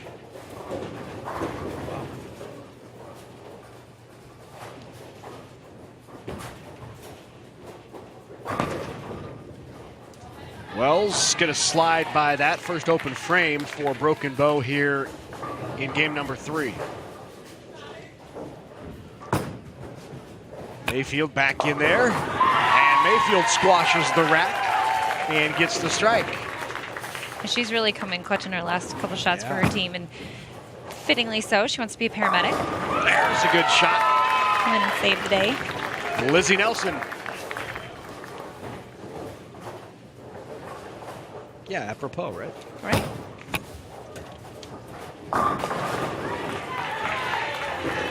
So DeGraff tugs that just a bit. Here's Nielsen. Looking for a dump. Leaves the 5-pin. Didn't get the wall action that time.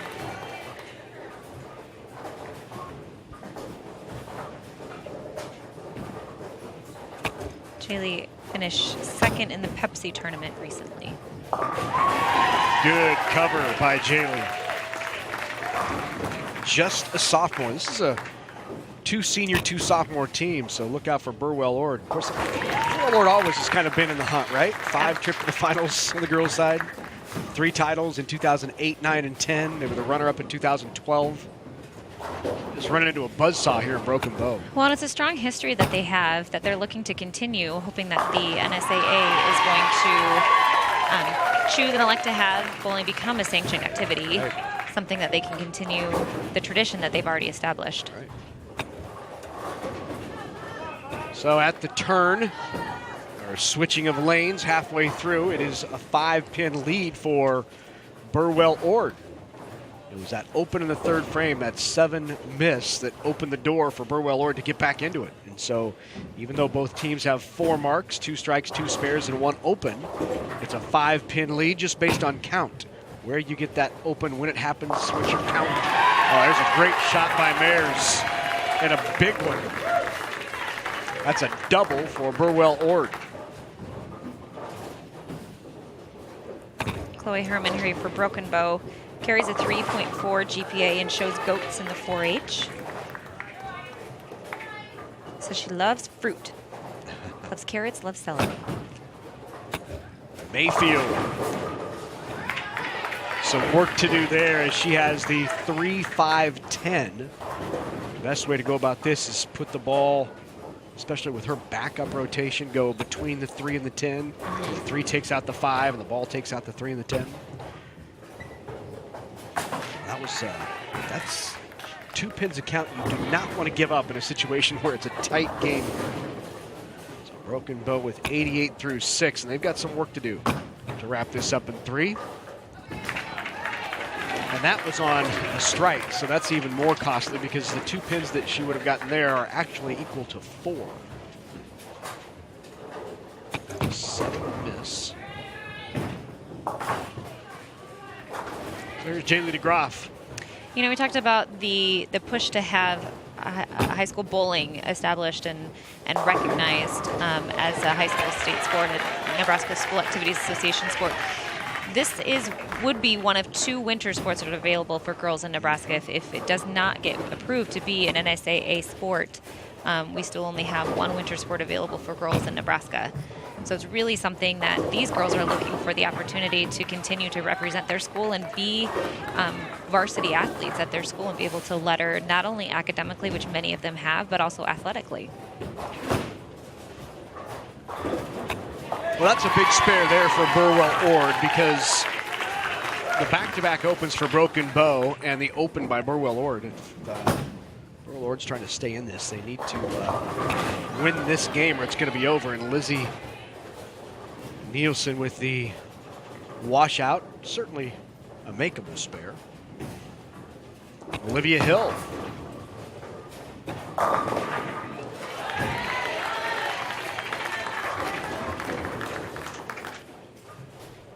This is Olivia's 3rd year bowling.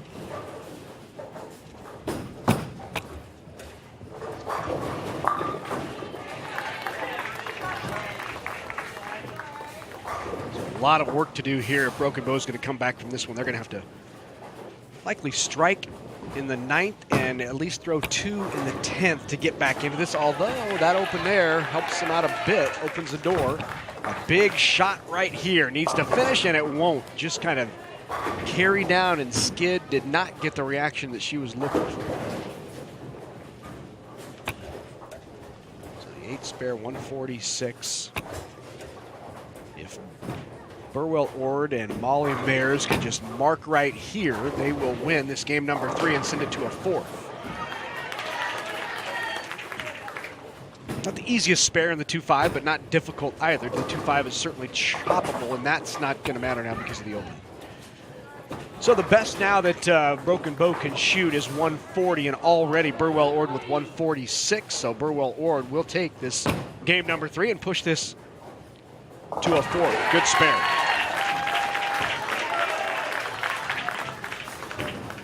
You talked about that was an easy spare, but also sort of difficult. It's not one that you leave often, so it's not like you have the opportunity to practice it often. So it's really relying on your consistency and your ability to manipulate the ball to go and do where you want it to go and what you want it to do.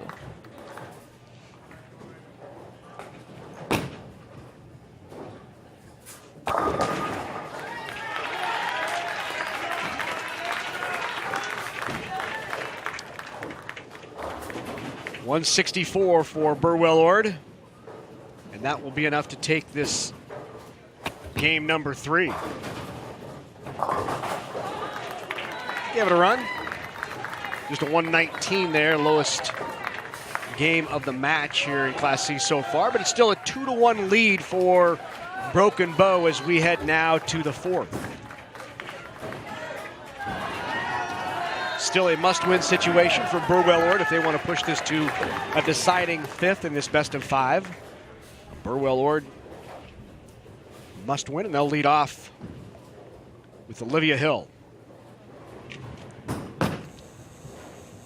A foul on that first shot? It was. So that will not count.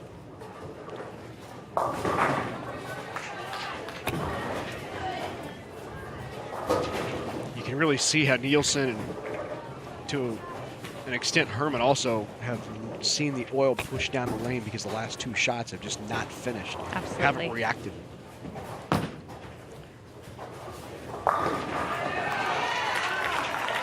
You know, that carry down is a reason that you'll see a lot of bowlers have several different bowling balls in their arsenal. They need different options for different oil conditions, and that oil condition is Will it? take it. Will it? Oh! Hey! Head pin off the wall, across the lane, and the messenger delivers. We need a score change there. There it goes. Commissioner John Lucido right on top of that. As always. At all times.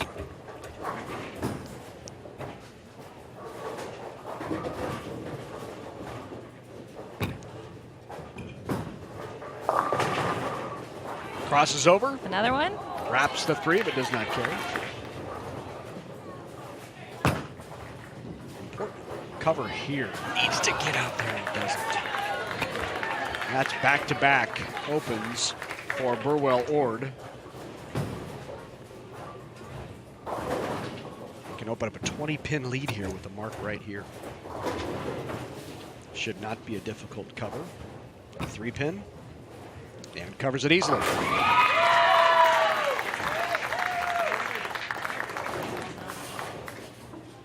Mayfield on the left-hand lane.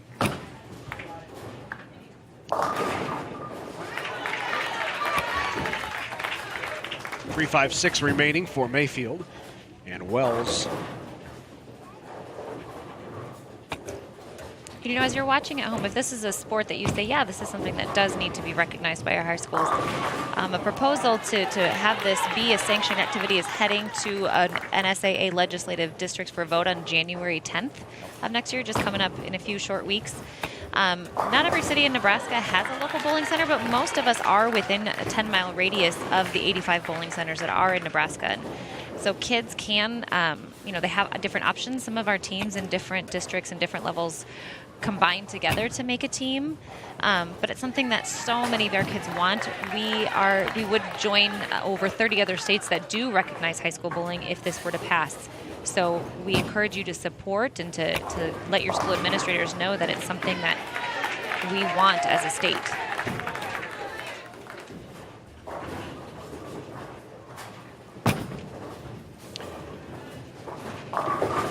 Lizzie Nielsen, that didn't help. The 2-pin coming off of that 1-8 just made it a little more difficult.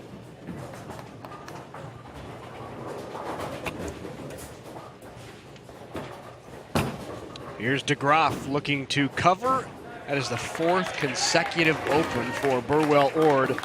Very uncharacteristically, with no marks here through 4. And that won't get back as well. Still that 20-pin lead we talked about after 2 remains. And here's Olivia Hill. Olivia's struck a couple of times today.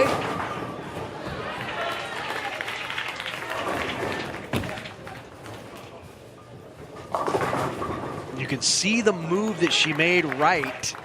Just maybe not enough. It felt like maybe she didn't finish through it all the way, stay behind it to get it back to the pocket, left a weak 5. The good thing about leaving a 5-pin is it gives you an opportunity to sort of line up that strike shot again, since that 5-pin sits right behind the head pin. You get it sort of another opportunity to try something else to try to get that ball into the pocket. Yeah, what would you do in this situation? Would you maybe move your feet 2 boards right, your eyes 1, and just see what kind of reaction you get? Oh yeah, absolutely. I think that's 3-2 move, maybe even a more aggressive move just to see if. Just to give it a shot, because you've got some wiggle room with that 5-pin. You don't have a gutter on either side of it, so you've got some lane to play with a little bit. So great idea to try some different moves. Hey, reminder, you can get a copy of these state high school bowling championships. NHSBF.com. Follow the prompts and order your DVD of these Nebraska High School Bowling Federation State Championship. Preserve these memories for a lifetime. Here is Herman. Good shot. Weak 10. Still trying to get that to finish. Weak 10 is when you see that 6-pin fall right in front of the 10. It doesn't. Another weak 10 there. You saw the 6 slide right in front of the 10-pin. Didn't kick around and take it out. I think both teams now beginning to experience that oil moving down the lane and not getting as much reaction.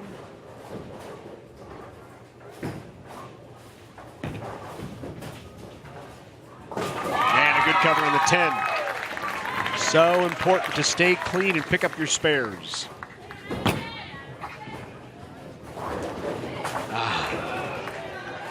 That's a tough one. So that will make it a 40-pin lead. Check that, a 30-pin lead, given the count here. Yep, so 29-pin lead for Broken Bow with just 4 frames remaining, and it's time for Burwell Ord to step on the gas here in this 4th game. Tiffany Mayfield, who just threw her shot for Burwell Ord. Coach Lori Mays talked about how she really comes in at crucial times during matches. The one that they can sort of look to pull things out, and so I think they're looking for her to make something happen here for that team and get them going.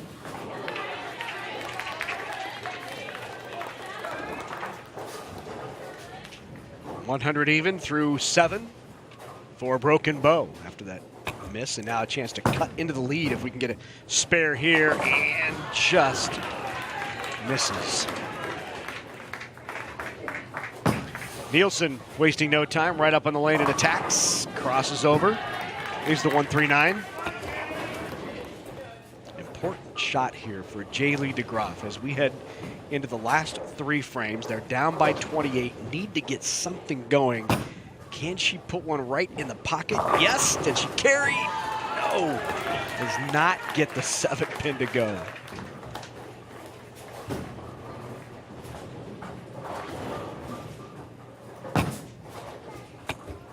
And that's not going to get back. So an open door still here for DeGroff. Needs to cover this up. That will cut it to an 18-pin lead with 2 frames left, and at least they gained 10 in the frame, and they do. Broken Bow still in command here with a 2-1 lead. Must win for Burwell Ord. Important shot for Nielsen right here. Good roll. Doesn't quite get up. Not good count, but there's that 2-5 again. And Olivia Hill now with an opportunity to again cut into the lead with a strike here. Oh, it needs a strike. They need a double. High. 4-7 remains.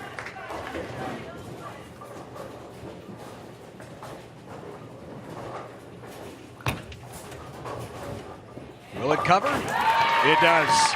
It's a big cover right there for Nielsen. Ryan Nielsen sets him up in the 10th. Really showing her leadership on this team and her ability to keep things calm and keep things focused and get them heading in the right direction when they needed something to turn around. 5 consecutive marks for Ryan Nielsen.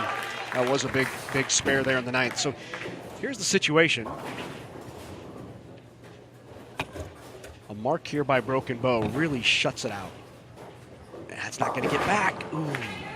A chance here for Mares if she can double up to put a lot of pressure on Broken Bow. Considered the leader on this team. 140 is a possibility.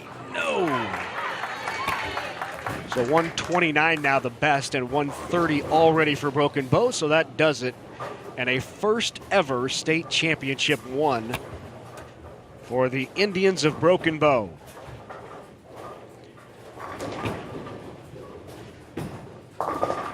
Won't matter, that'll do it.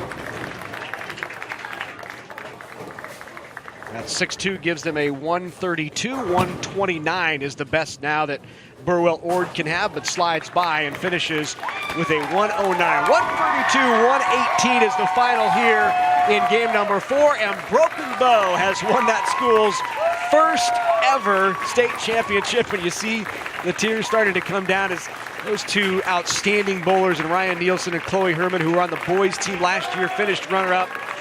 Got a few more girls to go out to that team, and look at that. They win a state title. When we come back, we'll have the presentation of trophies and pens here at Sun Valley Lanes.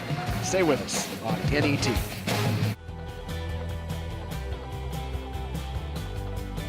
Funding for the NHSBF State Championships was provided by the Lincoln Bowling Association through grants from the Bear Foundation and the Nebraska High School Bowling Federation.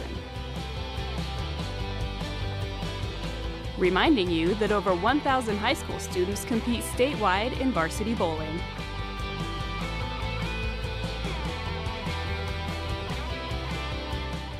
Let's talk about public power for a second. Did you know Nebraska is the only state in the nation served entirely by public power electric utilities? Community-owned utilities mean Nebraskans are working for Nebraskans. Just another way your electric utility shows how public power works for you. Let's talk about public power for a second. Did you know Nebraska's electric utilities are governed by locally elected or appointed boards and councils? This means you have a voice in the decisions made by your local utility. Just another way your electric utility shows how public power works for you. The values that Methodists bring is family. It's important going through school that you're not just a number, that you're a face and that you're a name to a teacher. And so I loved the small class sizes. What it means to me is that I found my foundation where I can build on my passion and I can embrace something new in my life. It is a place where I know that I'm supposed to be. Well, we are back at Sun Valley Lanes. Broken Bow wins it 3-1 over Burwell Ord. And now let's go down to Carla. She's with the champs. Thanks, Larry. Chloe, you had 5 out of your first six frames with a strike today. You were on our boys team last year, finished second last year. Did you go out and recruit players to bowl this year so that you could field a girls team? Tell me about that. Yes, we did. We knew we had 3 girls that we were going to have from last year because Lizzie was going to be a freshman this year. And then we went out and we got 4 more girls and thought we'd teach them how to bowl, and I think they really enjoyed it. And it worked out well for you. Coach, you were the coach last year with the boys team and finished second. What do you say to people who are looking for the NSAA to approve bowling as a sanctioned high school sport? I think it'd be a really great deal if they did. You can see all the turnout we've got here and all the athletes we've got here. Some of them, this is the only sport they do. They do other extracurriculars also, but it gives one more sport for some of these kids to go out and try and have success with. Absolutely. Have some great success bringing home a state championship. Thank you so much, Valerie. Back to you. All right, thanks very much. Congratulations to the champs, the Indians from Broken Bow. And now for medal and trophy presentations, let's go to our public address announcer. Ladies and gentlemen, how about a nice round of applause for our 2 finalists? And now for the awards presentation. Your Class C runner-up, the Burwell Ord Longhorns. Head coach Lori Mayers, assistant coach Kathleen Deaver.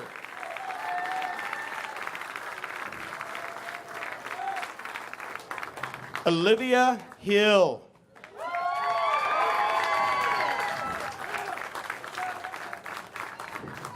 Molly Mayers.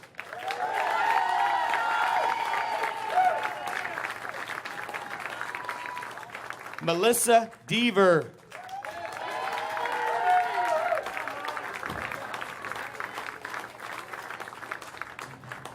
Jaylee DeGroff.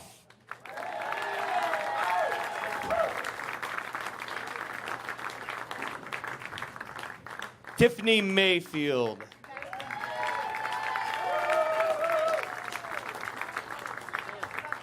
Alexis Reinwald.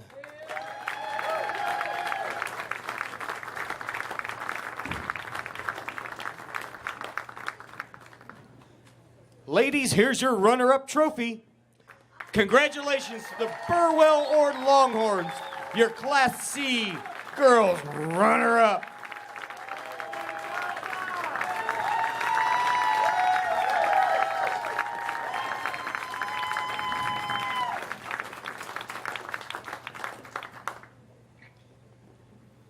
Now, here is your 2017 Class C Girls State Champions, the Broken Bow Indians.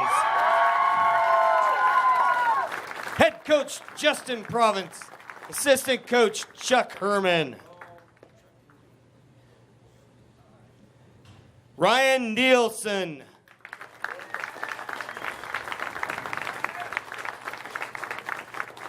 Chloe Herman.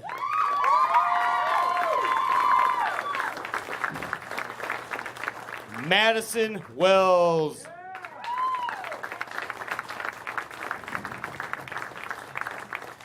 Elizabeth Nielsen.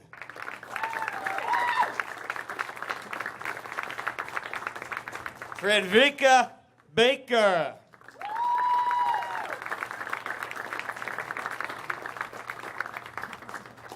Autumn Young.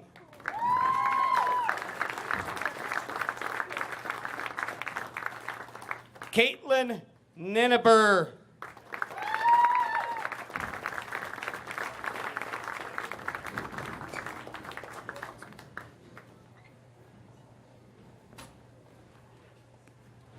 Ladies, here's your championship trophy.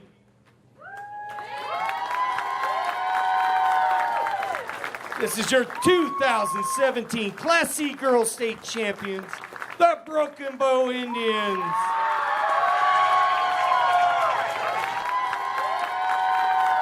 All right, college visit number 2. Here we go. What?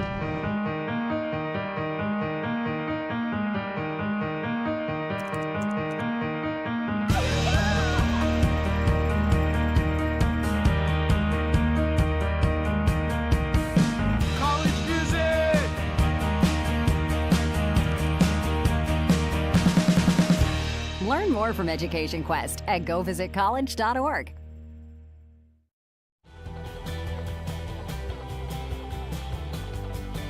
Funding for the NHSBF State Championships was provided by the Lincoln Bowling Association through grants from the Bear Foundation and the Nebraska High School Bowling Federation.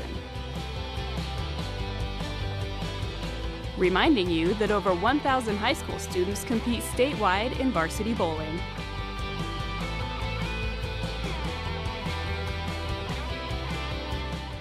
Let's talk about public power for a second. Nebraska's electric utilities use a diverse mix of fuel resources to generate electricity. Wind, water, coal, nuclear, natural gas, solar, and methane. Just another way your electric utility shows how public power works for you. Let's talk about public power for a second. Did you know Nebraska's electric utilities pay more than $100 million to communities they serve each year? Those dollars stay local, helping to empower our hometowns. Just another way your electric utility shows how public power works for you. Welcome back to Sun Valley Lanes in Lincoln, Nebraska, joined now by the Commissioner of the Nebraska High School Bowling Federation, John Lucido. For 16 years, you've been holding these arena-style finals here at Sun Valley Lanes. It's been quite a run. Yeah, it has, Larry, and it's been a great thing that we've been doing for almost 2 decades now, and it looks like we're finally getting maybe to the end of the rainbow, and things are possibly going to happen for us in a good way. So let's talk about that, because I know, one of the goals when you started the Nebraska High School Bowling Federation was to make this a sanctioned sport in the NSAA. You've accomplished part of that, but there's still a future opportunity.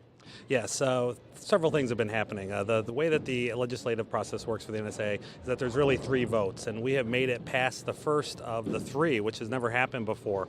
One of the districts has proposed in favor and voted in favor of having high school bowling. We know a couple other districts were very, very close at passing it as well. So there's going to be another vote coming up in early January 10th, that will kind of determine our fate, I guess, is if we're going to continue having high school bowling here in Nebraska or not.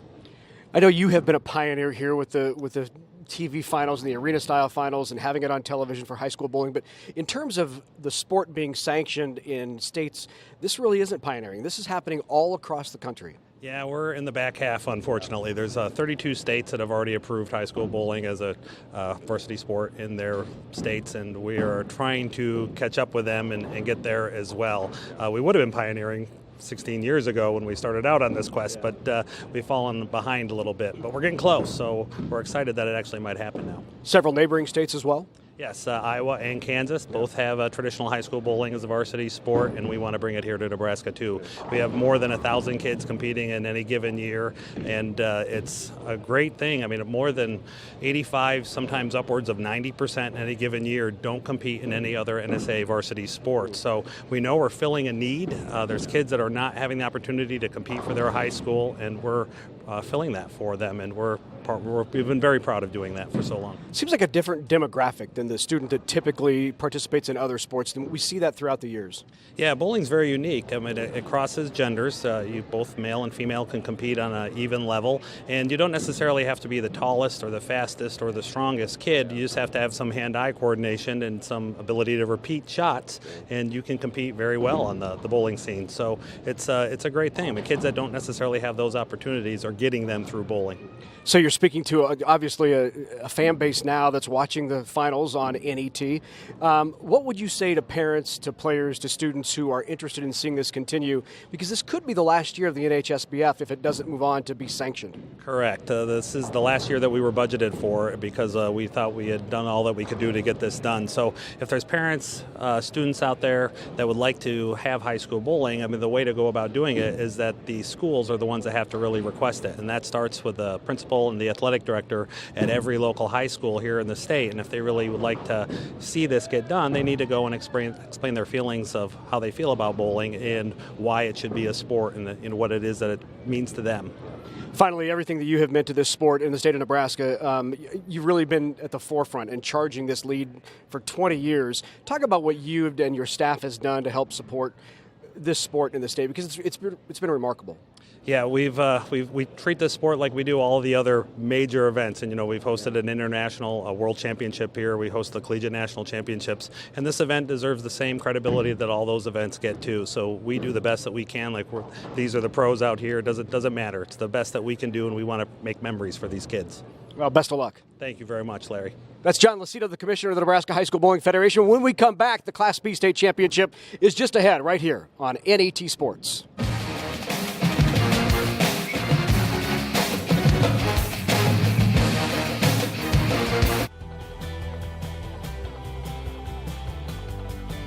Funding for the NHSBF state championships was provided by the Lincoln Bowling Association through grants from the Bear Foundation and the Nebraska High School Bowling Federation. Reminding you that over 1,000 high school students compete statewide in varsity bowling.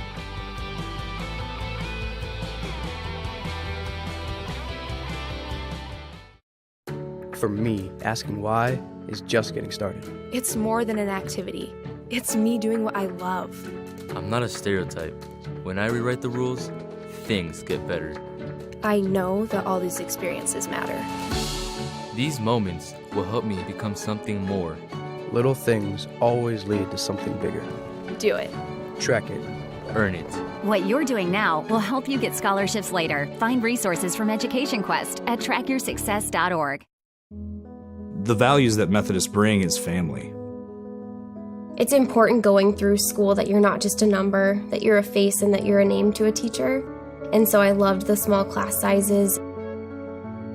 What it means to me is that I found my foundation where I can build on my passion and I can embrace something new in my life.